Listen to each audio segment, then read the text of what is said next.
কিছু অপরাধ আছে, সেটা অপরাধ কমানোর জন্য প্রোঅ্যাক্টিভ কাজ করি আমরা। যেমন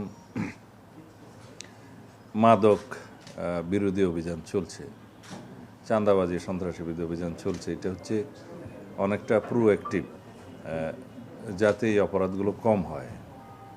কিন্তু এই জাতীয় অপরাধগুলো, ধর্ষণ, হত্যা, এগুলো হচ্ছে সংঘটিত হওয়ার পরে পুলিশের যে অ্যাক্টিভিটিস, যে করণীয়, সে বিষয়ে আমি বলতে পারি। আমরা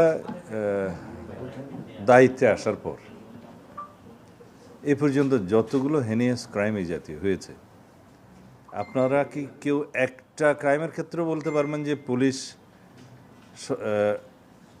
সর্বোচ্চ চেষ্টা করেনি এবং সংক্ষিপ্ত সময়ের ভিতরে তারা অ্যারেস্ট করতে পারেনি? একটাও নেই। আমার কাছে তালিকা সবগুলো আছে। যদি তার ব্যত্যয় কিছু হয়ে থাকে, আপনারা প্রশ্ন তুলতে পারবেন। রেইনবো অ্যাক্রোপ্লাস্টে অ্যাক্রিলিক এমালশন থাকায় মুছে ফেলা যায় যে কোনো দাগ সহজেই। Rainbow paints, colour of Joy.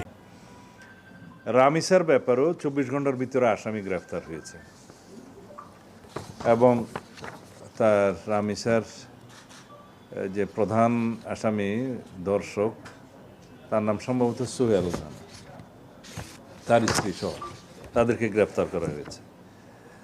164 statement দিয়েছে, জবানবন্দি দিয়েছে মূল আসামি।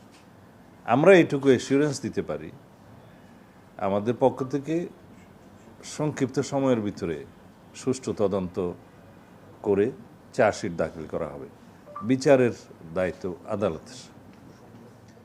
বিচারহীনতার যে বিষয়টা সবাই সবসময় বলে থাকে, এটা সর্বক্ষেত্রে সঠিক নয়। কিছু কিছু ক্ষেত্রে বিচার বিলম্বিত হয়, সেই জন্য মানুষ মনে করে হয়তো বিচার পাবে না।